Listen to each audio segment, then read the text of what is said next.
Fred, what's up? What's happened? I hurt my back. You did? In addition to the main admission assessment, further careful assessments must be done any time a new fracture is suspected, most often involving the hip, rib, or spine.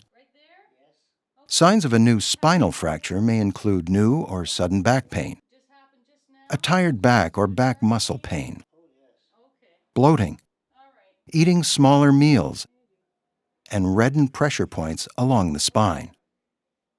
To confirm a spinal fracture, the resident will need a lateral X-ray of the thoracic and lumbar spine.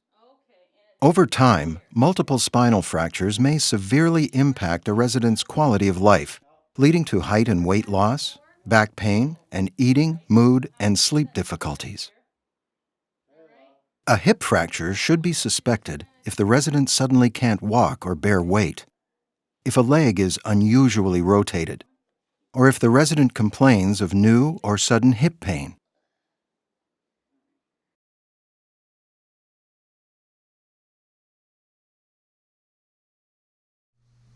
How do we assess high risk of fracture in long-term care? The recommendations were developed for two important groups: older residents in long-term care at high risk of fracture and older residents not at high risk of fracture. Who is at high risk for fracture? Residents at high risk of fracture based on the 2010 Osteoporosis Canada guidelines include those who have had a prior fracture of the hip or spine, or have had more than one prior fracture, or have recently used glucocorticoids and have had one prior fracture. In addition, those residents who have been identified as high risk and or are receiving osteoporosis treatment prior to admission. It is important to ask these questions on admission, and they are outlined on the slide. It's also very important to highlight that bone mineral density is not required to identify residents at high risk of fractures. If the answer is yes to any of the previous questions, the resident is considered at high risk for fracture. You may be wondering if these recommendations can be applied to frail older adults, not only in long-term care, but also those living in the community. And the answer is yes. There are individuals who are very frail, who live in their home or may be living in a retirement home, who are similar in terms of multiple medical problems and the needs for assistance in activities of daily living, similar to those who reside in long-term care.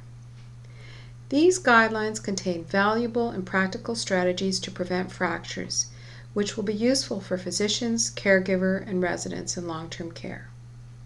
These strategies include appropriate nutrition and calcium and vitamin D supplementation, use of hip protectors, exercise, and interventions to prevent falls, as well as pharmacological therapies to reduce the risk of fracture.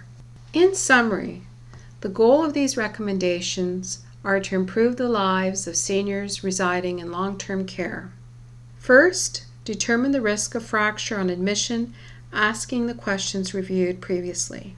Nutrition, calcium and vitamin D supplementation should be considered first. Exercise, hip protectors, and interventions to prevent falls and fracture are also recommended. Consider pharmacological therapy for residents at high risk of fracture.